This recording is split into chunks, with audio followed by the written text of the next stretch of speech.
welcome to the in-depth series of Drishti IAS. My name is Pooja. Today we are going to discuss bomb cyclone. The name is so, terrible that we might feel that it has to do something with the intensity of the cyclone. But no, let's talk about it. Moving ahead, these are important from the perspective of GS Mains Paper 1 and of course the preliminary examination. The background is that at least 34 people have lost their lives in weather-related incidents across United States, and millions of Americans have been warned to brace against this bomb cyclone. The temperature has plunged as low as minus 45.6 degrees Celsius, which is cold enough to get frostbite in less than 5 minutes. That's a horrendous news. What is bomb cyclone? Bomb cyclone is a large, intense mid-latitude cyclone. Remember this. It's a mid-latitude cyclone, not a tropical cyclone.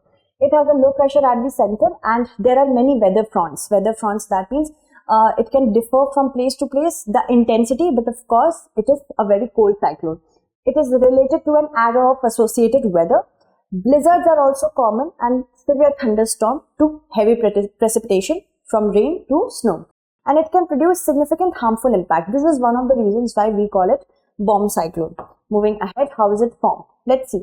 This is a cold air mass. And when it meets a warm air mass, the large temperature gradient or the temperature difference leads to the development of rapid intensification of the low pressure area.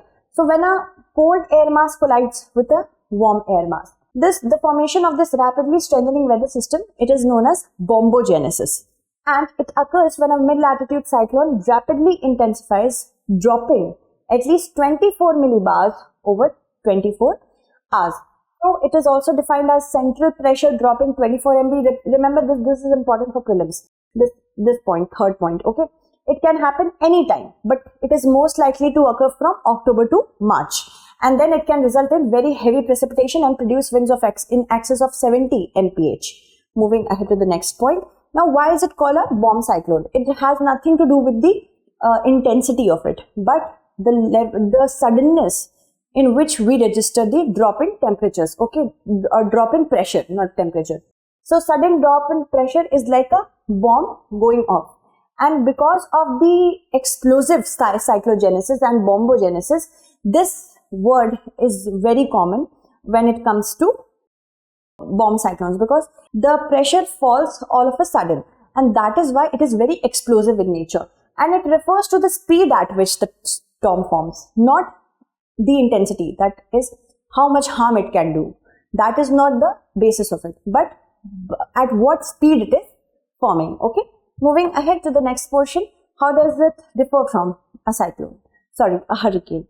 So a hurricane tends to form in the tropical areas, near the tropics, but these are powered by warm seas, whereas it is most common in summer or early fall when seawater is warmest, like we see in India. And bomb cyclones are in colder months because cyclones occur due to cold and warm air meeting.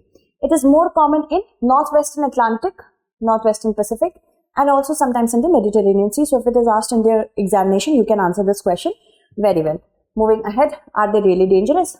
See, the dangerous is that the much of the danger lies in the fact that these bomb cyclones take people by surprise. And sometimes they behave like conventional winter storms. That's not the problem, but this is the problem. Sometimes they produce heavy flooding, blizzard conditions and wind speed, which is comparable to category 1 hurricane. So that is also a problem. I hope you understood the basic premises of bomb cyclone and you can answer this in your examination if prelims question are asked. I will give you a question in the comment segment. You have to answer that. Until and unless then, thank you so much for watching and stay updated.